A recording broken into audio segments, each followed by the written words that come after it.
And then, but the first thing I think that's really important in this podcast is we're gonna address the legend himself, the Purdue Boilermaker, uh, top 10 greatest quarterback of all time, Drew Brees, has uh, has decided to retire. He made the announcement on his Instagram page. Uh, yeah, I mean the dude's a legend. Has the most passing yards of all time, second most passing touchdowns of all time. It's just mind blowing the amount of accolades that this man has. He did only make it to one Super Bowl, but he did beat my Indianapolis Colts. He did beat Peyton Manning. It's definitely not a big feat. It's definitely a big feat to even accomplish that. He could have made it to way more. He should have made it to the one against the Rams, and the Rams won, but obviously the Nickel Roby Coleman nonsense call uh, held him back from that. There were many opportunities. Even this past year, the Saints have been playing really well, and Drew Brees got hurt, and then that derailed everything there. And he he had to end his career early. He even said he gave it all he had, and I don't disagree with him. I think Drew Brees has been a very consistent quarterback his entire career. Obviously, pre I mean, I think with the Chargers, he wasn't at that high level that he was with the Saints. I think that's obviously fair to say. But I think at the end of the day, this man is a legend. The only there's never I can't really give any criticism towards his career because I always thought he was a great quarterback.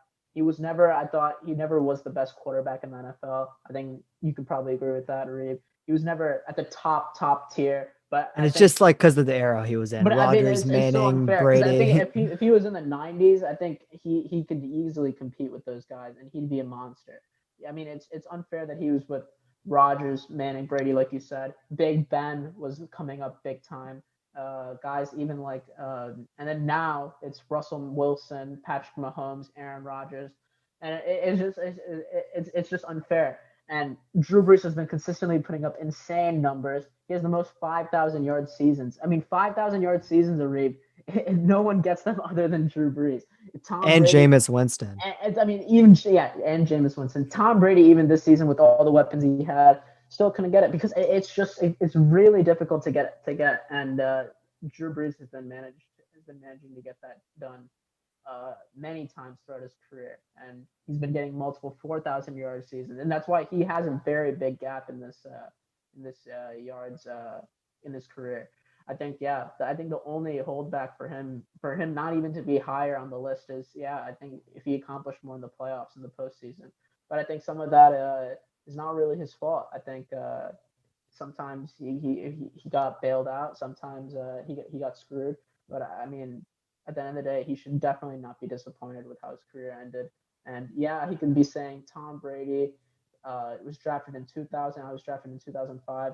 He's played 5 years before me, and I'm retiring still before him. But I think Tom Brady's just superhuman. He can't. He has to understand that he's been put in the better situation throughout his career compared to Drew Brees. I think that's also very fair to say. Um, but I think Drew Brees should be very happy with what he's accomplished, and he's definitely a legend. He's definitely in my top 10 quarterbacks list of all time, and he is an all-time great. Yeah, for me, I think there's two main points of the Drew Brees legacy. The first one is obviously like the height thing. Like he says he's 6 foot. He's more like he's 5'11". Like we can be honest here. He's retired. I'm sure Drew would come out and be like, yeah, like my height on the Saints official page was never actually true. He's definitely a 5'11" type of quarterback. And honestly, he was doubted from that time. And I'm sure, obviously, I wasn't around when he was drafted and stuff, but you can just tell, like, everyone would doubt someone of that height. And every night, like, even now, like, Trevor Lawrence has been hyped up forever since like the last 5 years because he was like 6'5" in high school. And everyone was like, the next big guy is here. He's so tall. I mean, think about it. Sam Darnold, same thing, 6'5", 6'4", big chunky guy. Carson Wentz, 6'5". Like all these prototypical quarterback models are big, tall quarterbacks. And Drew Brees comes along, 5'11" on a good day, and he sort of broke the wall, broke the glass ceiling, if you would, for shorter quarterbacks. And he showed that it doesn't really matter how tall you are, as long as you put in the work in the film room, in the weight room, you're putting in you're putting in the time to hone your mind. Because at the end of the day, while football is ultimately it's chess, except on the football field. Like it's just a lot of brain power and a lot of schematics and all that stuff. And Drew Brees is one of the smartest players to ever play the game.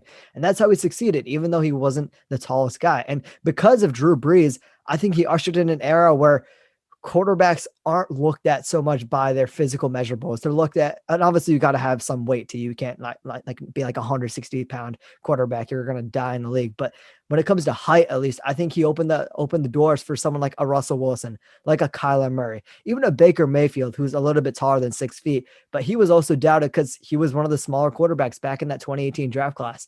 And I think that's just something that you can definitely look to Drew Brees for and be like, yeah, he was sort of the lighthouse who sort of ushered in a new era. Like he was shining in the middle of the darkness, if you would. And he opened sort of the floodgates to these shorter, more talented quarterbacks. And that's what it comes down to: talent and how much work you're going to put in. And obviously Kobe Bryant passed away a while ago, but his thing was the whole Black Mamba thing and his mentality, how he's going to outwork you. Same thing with Tom Brady. And Drew Brees was definitely there as well. He's not going to get the same recognition, obviously, but Drew Brees was a hardworking quarterback.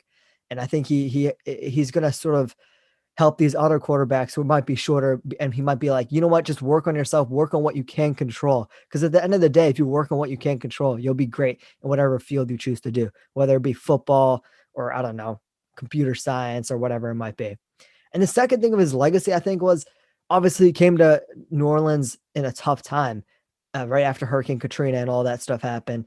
And like it was just sort of a dark time. And again, he was sort of a beacon of hope for that New Orleans Saints organization, who frankly they sucked for like forever. And Drew Brees came in, they won a Super Bowl, and the last like 5 years of them all, they've been like an 11-12 win team every single season. And he's just sort of he ushered in a new era of good football for the New Orleans Saints. But I think what's more important is that he left and he was doubted back in LA. He was replaced by Philip Rivers. And he sort of also, like, what's part of his legacy is that he brought around the idea of maybe it's just I need to find another spot, a change of scenery, and that's what's going to help me reach my greatness. Because Drew Brees, he was a good player in LA, but obviously he was replaced. He wasn't good enough, and the LA Chargers thought we can win a Super Bowl with this other guy, not Drew Brees. Obviously, he proved them wrong at the end of the day, but maybe that's because he went to a place that fully bought in on him. And I just have to look at someone like a Carson Wentz, who he obviously had a terrible end of his career with the Eagles, and now he's on another team. And I just want to think that maybe Carson Wentz is going to take some hope from Drew Brees' story and the idea that you can go to another place and get that change of scenery, and that's what's going to help you become a better football player and succeed and have a better end to your career or middle part of your career, whatever it might be for Carson Wentz. So I think those are the two things that really shine to me when it comes to Drew Brees' legacy. The idea that you can work past your physical limitations and you can strive past that and be a good quarterback, and the whole heightism thing. And the second one is the whole change of scenery thing. And again, I think he's just a beacon of hope to New Orleans, and I'm sure they're sad to see him go. Yeah, definitely. And I think we talked about this in the last podcast. I mean, I think the Saints' best chance to win is with Drew Brees at quarterback. I think I still stand by that. But it looks like he made the right call. He retired. This was a great way to retire after his 15th year in the NFL, and he got the job done. He did deliver them from the Super Bowl. He was a great man for the city of New Orleans, and I'm very happy to see him retire happy and now back to being with his kids and everything like that. And now pivoting from that, the Saints have re-signed Jameis Winston at quarterback. It's going to be a 1-year deal with the maximum value of $12 million. And fun fact here for the people that are listening to this that are basketball fans, Shams Charania broke the news for this, and it's very rare to see a cross section between sports reporting. So I thought that was pretty cool that an NBA reporter broke this news. But regardless, yes, Jameis Winston did sign, and I thought they had to get this done. And Jameis Winston, I'm still very hopeful for the future for him. He did get the LASIK eye surgery last offseason, I believe, and I think he's been putting in the work. We've all been seeing on Instagram or Twitter the workouts he's been putting through the past 18 months, and I think he's definitely ready for that starting quarterback position.